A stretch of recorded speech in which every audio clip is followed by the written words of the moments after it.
नमस्ते। आज हम बात करेंगे उस दौर की जब भारत पर राज करने वाला सबसे ताकतवर साम्राज्य मुगल सल्तनत ताश के पत्तों की तरह बिखर गया। आखिर ऐसा क्या हुआ कि 150 सालों के अंदर ही सब कुछ खत्म हो गया? तो चलिए शुरू करते हैं। देखिए, यह तस्वीर अपने आप में पूरी कहानी कह देती है।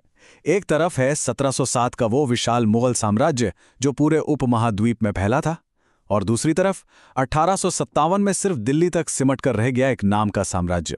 ये गिरावट आई कैसे, यही आज हम समझेंगे। इतिहास में इसी दौर को लेटर मुगल पीरियड या उत्तरकालीन मुगल काल के नाम से जाना जाता है। और हाँ, कॉम्पिटिटिव एग्जाम्स के लिहाज से तो ये टॉपिक बहुत ही जरूरी है, पर उससे भी बढ़कर यह हमें सिखाता है कि कैसे बड़ी से बड़ी ताकतें भी वक्त के थपेड़ों में ढह जाती हैं। इस पूरी कहानी की शुरुआत होती है साल 1707 में। ये वो साल था जब मुगल बादशाह औरंगजेब की मौत हुई। औरंगजेब एक मजबूत शासक था, और उसके जाते ही मानो सल्तनत की नींव हिल गई। तख्त के लिए ऐसी लड़ाइयां शुरू हुई कि साम्राज्य की अंदरूनी कमजोरियां सबके सामने आ गईं।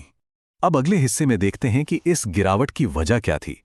देखिए, औरंगजेब के बाद कोई भी ऐसा मजबूत बादशाह नहीं आया जो सल्तनत को संभाल पाता। एक के बाद एक कमजोर शासक गद्दी पर बैठे, और दिल्ली का दरबार वो तो मानो साजिशों का अड्डा बन गया था। असल में लीडरशिप का जो संकट था, वही सबसे बड़ी जड़ थी। और इन बादशाहों के बारे में सबसे दिलचस्प बात है उनके निकनेम, उनके उपनाम। ये इतिहासकारों ने दिए हैं, और ये उनके किरदार को एकदम सटीक तरीके से बताते हैं। जैसे जहांदार शाह को कहा गया लंपट मूर्ख, फर्रुखसियर को घृणित कायर, और मोहम्मद शाह को रंगीला। सोचिए, ऐसे बादशाहों के राज में साम्राज्य का क्या हाल हुआ होगा। जब बादशाह कमजोर होते हैं तो दरबारी ताकतवर हो जाते हैं, और यही हुआ सैयद बंधुओं के साथ। हसन अली खान और हुसैन अली खान, ये दो भाई इतने शक्तिशाली हो गए कि इन्हें किंग मेकर्स कहा जाने लगा। ये जिसे चाहते उसे बादशाह बनाते, और जिसे चाहते उसे तख्त से उतार देते। फर्रुखसियर तो बस उनकी कठपुतली बनकर रह गया था। अब देखिए, जब घर अंदर से कमजोर हो तो बाहरी दुश्मनों को तो मौका मिल ही जाता है ना। मुगल साम्राज्य अंदरूनी लड़ाइयों में उलझा हुआ था, और ठीक इसी समय बाहर से ऐसे हमले हुए जिन्होंने सल्तनत की कमर ही तोड़ दी। इनमें सबसे विनाशकारी हमला था ईरान के नादिर शाह का। 1739 में नादिर शाह ने हमला किया और करनाल की लड़ाई में मुगल सेना को इतनी बुरी तरह हराया कि सल्तनत की इज्जत मिट्टी में मिल गई।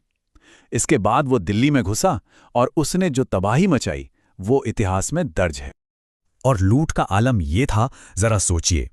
नादिर शाह दिल्ली से इतना खजाना लूट कर ले गया कि उसने अपने देश ईरान में 3 साल तक लोगों से कोई टैक्स ही नहीं वसूला। सारा खर्चा दिल्ली की लूट से चल रहा था। इस एक हमले ने मुगल खजाने को पूरी तरह से कंगाल कर दिया। नादिर शाह तो बस एक शुरुआत थी। उसके बाद अफगानिस्तान के अहमद शाह अब्दाली ने 1-2 बार नहीं बल्कि 8 बार भारत पर हमला किया। इससे साफ पता चलता है कि मुगल साम्राज्य कितना लाचार हो चुका था, एक ऐसा निशाना जिसे कोई भी आकर लूट सकता था।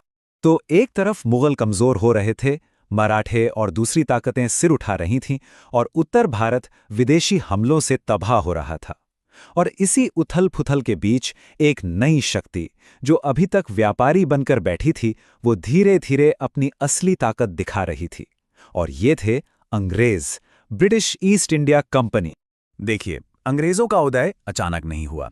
उन्होंने उस पूरे केओस का, उस पूरी अराजकता का फायदा उठाया। मराठे दिल्ली पर हावी हो रहे थे। अवध, हैदराबाद, बंगाल जैसे सूबे खुद को आजाद घोषित कर रहे थे, और इसी बिखराव के बीच अंग्रेजों को अपना खेल खेलने का मौका मिल गया। और अंग्रेजों ने बहुत ही चालाकी से स्टेप बाय स्टेप भारत पर कब्जा किया। पहले 1757 में प्लासी की लड़ाई जीतकर बंगाल पर कब्जा किया। फिर 1764 में बक्सर की लड़ाई, ये एक टर्निंग पॉइंट था। इस लड़ाई में उन्होंने मुगल बादशाह, अवध के नवाब और बंगाल के नवाब, तीनों की मिली-जुली फौज को हरा दिया। और इसके बाद हुई इलाहाबाद की संधि, जिसने मुगल बादशाह को अंग्रेजों का पेंशनर बना दिया। सोचिए, जो बादशाह था अब वो अंग्रेजों की पेंशन पर जी रहा था। चलिए, अब इस लंबी कहानी के आखिरी पड़ाव पर चलते हैं। ये वो दौर है जब मुगल सल्तनत का सिर्फ नाम बचा था, और उस नाम को भी एक आखिरी बहुत ही दर्दनाक भूमिका निभानी थी। 19वीं सदी आते आते तो बादशाह की ताकत मजाक बनकर रह गई थी। उस वक्त के बादशाह शाह आलम द्वितीय के लिए तो एक कहावत ही मशहूर हो गई थी, सल्तनत ए शाह आलम अज दिल्ली ता पालम। मतलब बादशाह की हुकूमत सिर्फ दिल्ली से पालम एयरपोर्ट तक ही चलती है। और फिर आया साल 1857, जब अंग्रेजों के खिलाफ विद्रोह की आग भड़की।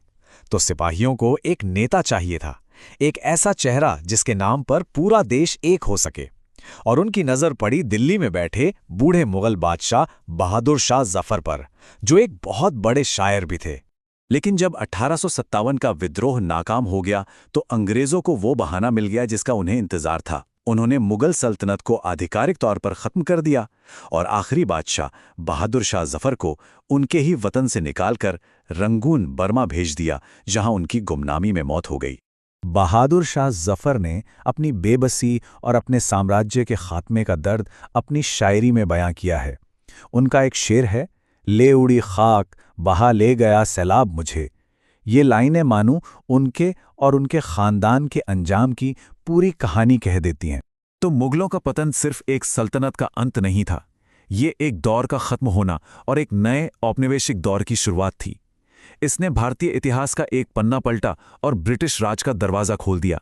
तो सवाल ये उठता है कि क्या ये एक महान साम्राज्य का अंत था या एक नए, ज्यादा काले युग की शुरुआत?